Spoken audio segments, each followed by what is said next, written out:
I did not want to live anymore. That's what my anxiety was telling me, was that everybody was out to get me. I had nobody on my side. And I was so scared because I didn't know what was happening. I just knew that I didn't want to do this anymore. Well, my name is Hailey Denton. I'm a senior. I was diagnosed with it in 8th grade. My sophomore year was when we actually started medication. I didn't know how to deal with it or how to help myself. I started off really, really scared, and sometimes I am still scared, 3 years later, and I'm still pretty scared of myself sometimes. I think of it as making like a cake. Like, you start off with one layer of the anxiety and then it just keeps building and building and building. I'm always quick to jump to conclusions of, okay, so I missed this slide, now I'm behind. Okay, now I'm gonna fail the quiz. I'm gonna fail that test. I'm not gonna have the right notes. I'm gonna get an F in the class. I start to lose focus. I can't see just one thing. I start to look all over the place, trying to find some sort of thing to focus on.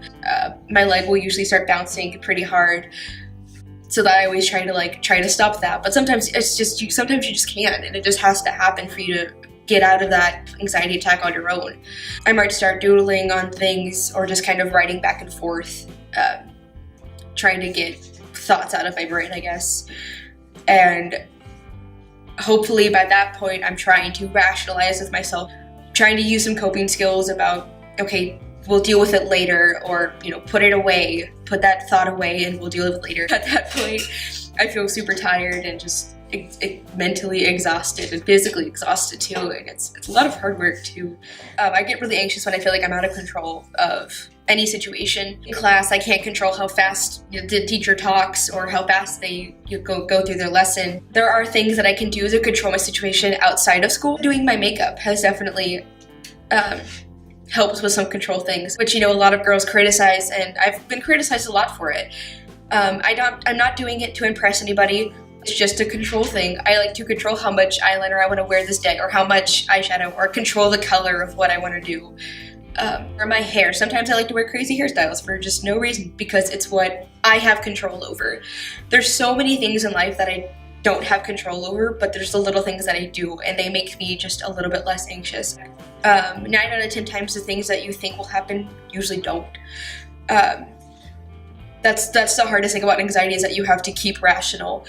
My advice would just be, try to find your own coping skills. Try to find ways that can calm you down.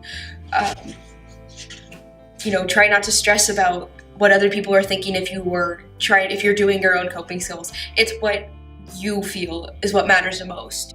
Other people don't matter when it comes to anxiety. It's how you feel. No one is ever going to know what it's like to know how you feel, because no one can get inside your head. But letting people know that this is something that you have, it's not something to be embarrassed about. Having anxiety is just like saying that someone has brown eyes or blonde hair. It's just something that you have. It's just a part of you. Not a lot of teachers know that I have this, because it's not something that is very outwardly expressed. Those are the hardest kind of cases, the ones that know how to hide it the best, which is my kind of situation. But I just wanted people to see that, don't always expect someone is like this. There's so much more in depth to a person. So I really want to get that point across, and I wanted people to know what it's like.